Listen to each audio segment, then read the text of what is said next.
Hello and welcome to Legal Briefs.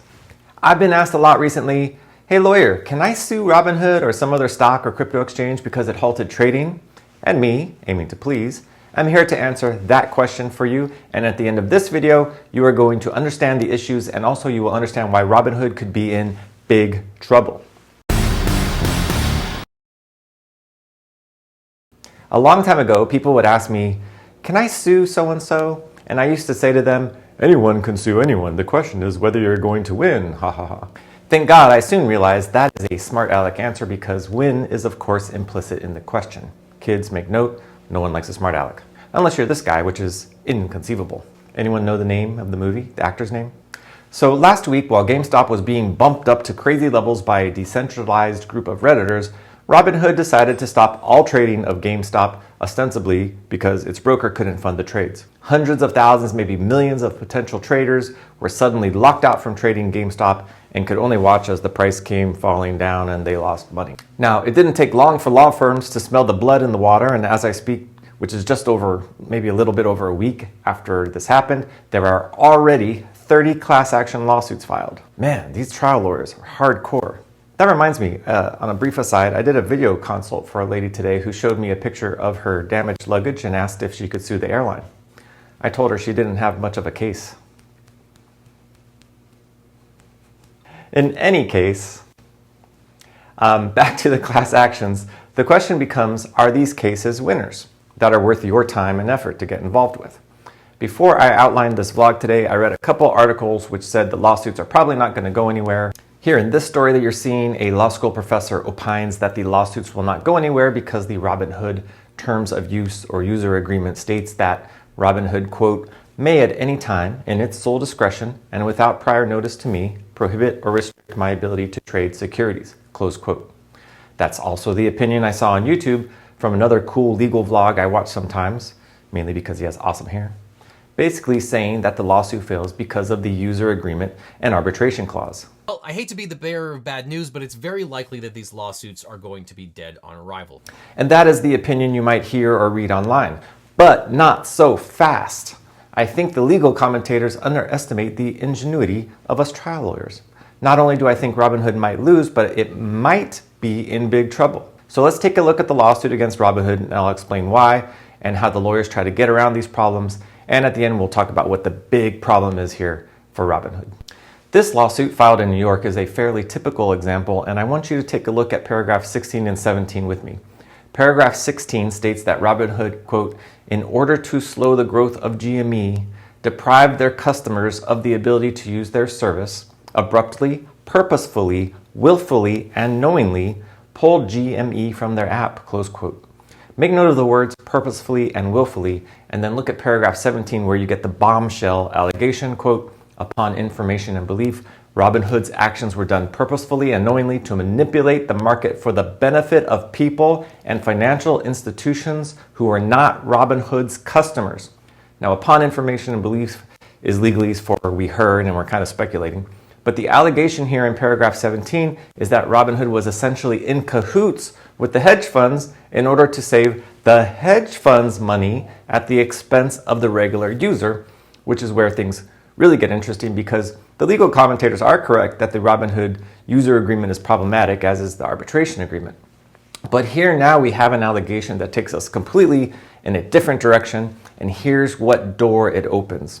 Let's take a look down at the causes of action in the lawsuit. A cause of action is the legal basis for a lawsuit.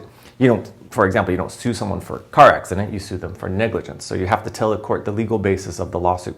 Here, the first cause of action is breach of contract, and that has to be in there, and that's what the legal commentators are focused on.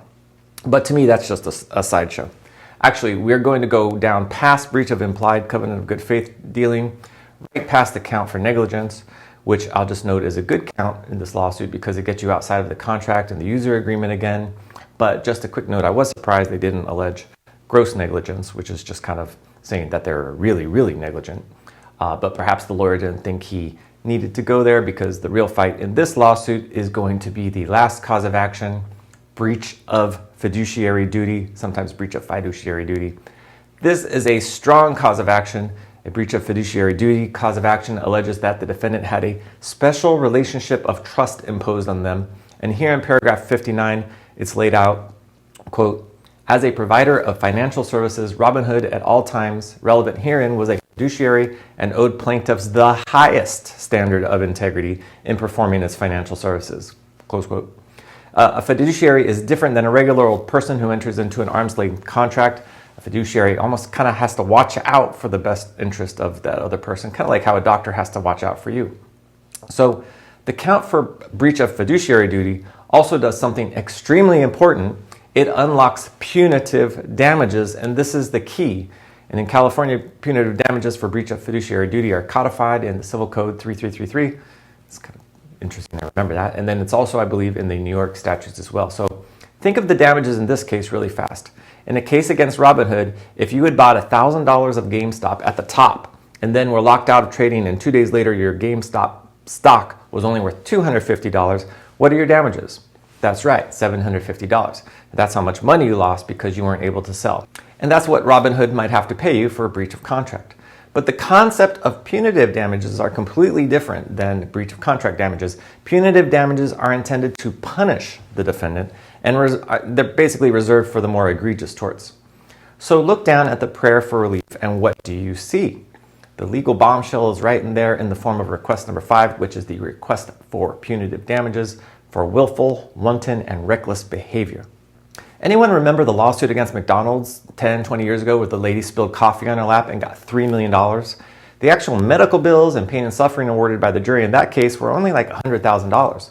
But then the jury was allowed to look at McDonald's earnings and balance sheets and decided to punish McDonald's to the tune of $2.9 million for the total $3 million verdict. So if the plaintiffs in these lawsuits can in effect take the lawsuit out of the breach of contract only posture and make it past summary judgment with at least the breach of fiduciary duty count intact, then the issue becomes whether there is evidence of collusion between Robinhood and Citadel or the other players that were involved.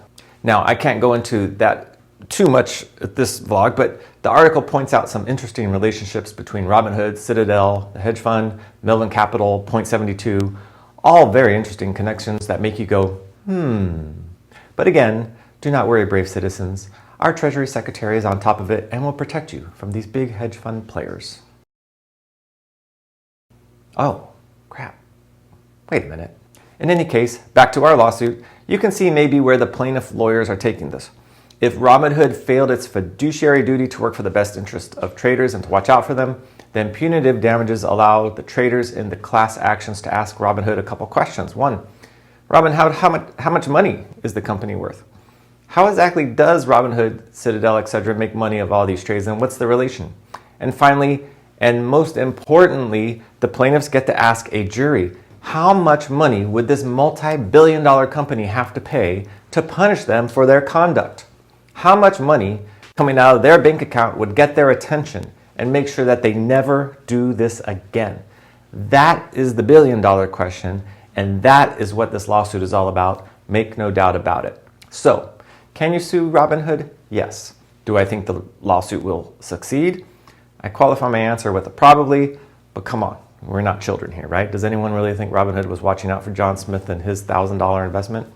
Or do we think they were watching out for other interests, like the big hedge fund guys that back their operation? And finally, if the answer to the breach of fiduciary question is yes, there was a breach, which I think it's going to be found that there was, I also think that plaintiffs can make it past summary judgment on the user agreement and the arbitration clause and get to a jury. But make no mistake, the lawsuit shows you that this isn't about a breach of contract. It's about much more than that, and with much bigger consequences. And finally, if you are thinking about getting involved, what do you need to do? Probably nothing right away. Most class actions are opt-out versus opt-in, meaning you are automatically in unless you affirmatively opt out. What I would suggest if you are very intent on pursuing it and don't want to wait around is that you possibly reach out to one of the 30 plaintiffs' law firms who file lawsuits and provide them your information, which I'm sure they'd gladly take down, maybe even if for later use. I'd also probably suggest you try to get in with a California or New York action because the state laws there are much more consumer-oriented and you may want lawyers familiar with those consumer laws. But in any case, yes, I think you can sue Robinhood. And I think that now that we've discussed it some, you know some of the issues that are involved. Best of luck to you, and thanks for watching.